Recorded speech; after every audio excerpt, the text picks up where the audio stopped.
Hello mga kabsat! Nandito na naman ang kabsat yung kusinera. For today's video, gagawa tayo ng creamy meatballs with mushroom.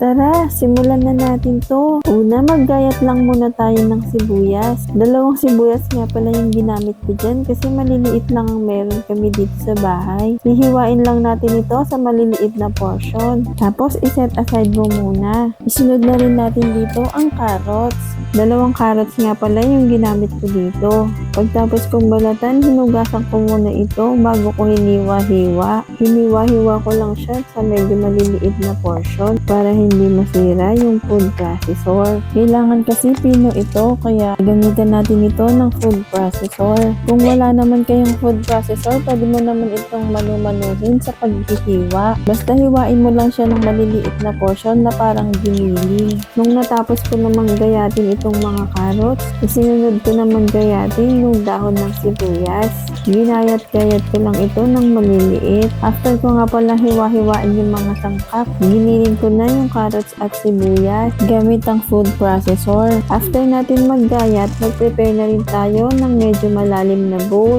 kasi doon natin sila ipag-mix lahat. Sa isang bowl, lagyan lang natin ng isang large na egg. Tapos lagyan na rin natin ng durog na paminta at asin. Pag namekos mo na yan kabsat, isama mo na yung carrots, sibuyas, pati na rin yung dahon ng sibuyas. Pagsama-samahin mo lang sila para masaya ang bonding nila.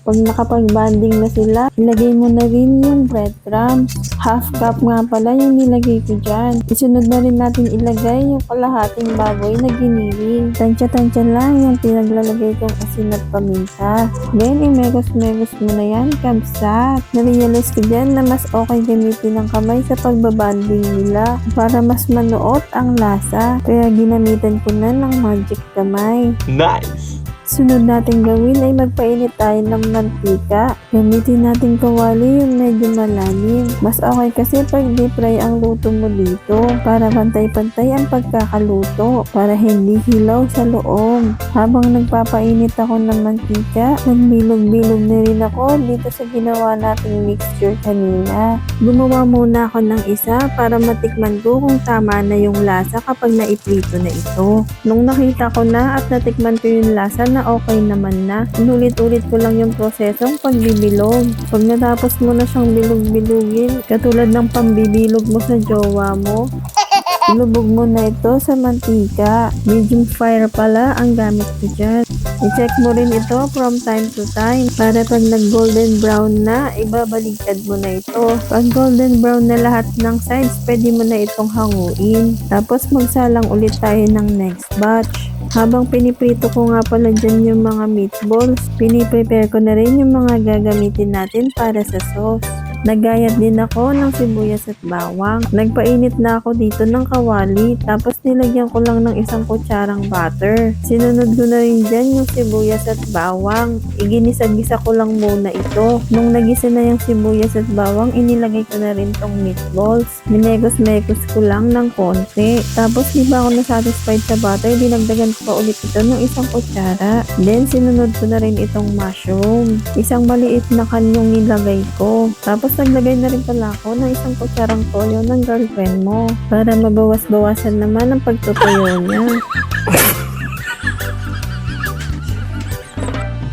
Naglagay na rin pala ako dyan ng pork broth. Ang ginawa ko, tinunaw ko lang naman yung kalahating pork cubes sa kalahating cup ng tubig. Takpan lang natin ito hanggang sa kumulo. Pag kumulo na, ilagay mo na rin yung cream. Isang box na 250 ml pala na cream yung nilagay ko dito. Pag nalagay mo na yung cream, imekos-megos mo na para mag-blend yung lasa. Tapos takpan mo na rin ito hanggang sa kumulo. Pag kumulo na, budburan mo na rin ng spring onion. Ayan, tapos na tayo magluto.